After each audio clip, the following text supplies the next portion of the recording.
Labubu horror story. Meilin lived in Shanghai, China, with her dog Bao. She had originally belonged to a small village, but after her father's death, she moved to Shanghai to earn money for her mother and younger sister. Meilin had a very sweet personality and worked at a toy shop. She loved toys, and among them, she loved dolls the most. Since she worked at the toy shop, she could buy her favorite dolls at discounted prices. Her home was filled with unique dolls from different countries. One day, a limited edition Labubu doll collection arrived at her shop. All the dolls were sold immediately, but Meilin had already set one aside for herself. This Labubu doll was golden in color, a shade completely different from the other dolls. It was extremely beautiful, with a smile Meilin had never seen on any Labubu doll before. Meilin took the doll home.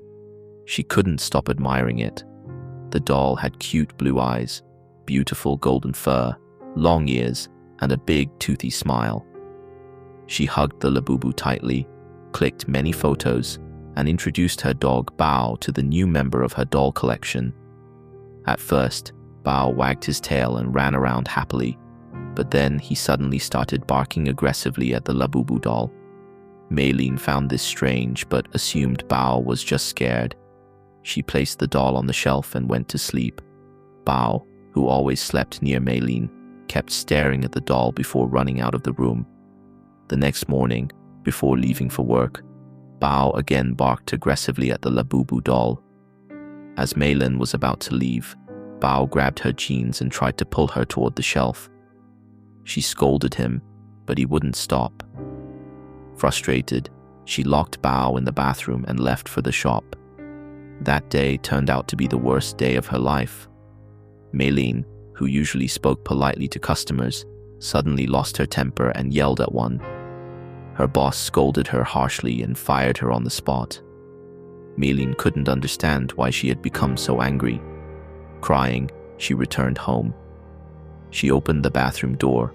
Bao ran out loudly, but seeing Meilin crying, he became calm, as if he understood her sadness. That night, Meilin went to sleep early. While sleeping, she heard a strange laugh she had never heard before. She saw a shadow standing in the corner of her room, staring at her. The darkness made it hard to see clearly. She got out of bed, but there was no one, only the Labubu doll lying nearby. She placed it back on the shelf and went back to sleep. That night, Meilin had a terrifying nightmare.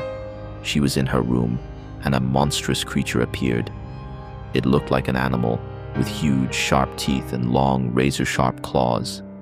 Its red, rotting body slowly approached her, trying to strangle her. Meilin screamed in fear, but the creature laughed even louder and attacked her. Meilin woke up screaming, only to find the Labubu doll sitting on her bed. She screamed again. Bao ran into the room. She couldn't understand how the doll had moved from the shelf to her bed. Upon closer inspection, the doll's smile looked even more sinister.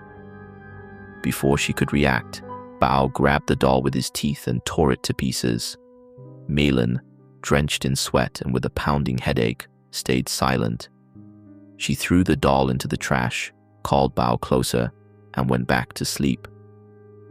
The next morning, Meilin woke with an even worse headache. Small red rashes had appeared on her hands. Bao was nowhere to be found. She called for him, searched the house, but he was gone. Finally, she went to the bathroom. Bao wasn't there either, but when she looked in the mirror, her entire face was covered with small, bite-like red marks. Behind her, in the mirror, she saw the creature from her dream laughing loudly. As she turned around, there was nothing, but the Labubu doll was now on the bathroom shelf. How was that possible? Bao had destroyed it. Its cute smile had transformed into a terrifying grin. Terrified, Meilin ran outside calling for Bao, but he was gone. She returned home, horrified, to find the Labubu doll near the kitchen sink, its hands and teeth stained red. When she looked under the sink, her blood froze. Bao's dead body lay there, brutally torn apart and bleeding. Meilin finally understood. the Labubu doll was not ordinary. She immediately searched the internet and found multiple reports from around the world claiming Labubu dolls were haunted.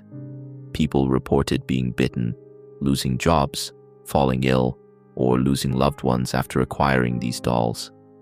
Frightened, Meilin set the doll on fire, collected its ashes in a jar, and threw them into a nearby river. That night, she called her younger sister and explained everything. She believed the cursed doll was finally gone, but the next morning, Meilin's dead body was found in her house. Near her body lay the same Labubu doll, now owned by a co-worker from the toy store. Some people online claim that the Labubu doll is actually a form of the evil demon Pazuzu. Because of incidents like this, Labubu dolls have been banned in several countries, and in some places, priests have even performed exorcisms on them. So, friends, what do you think?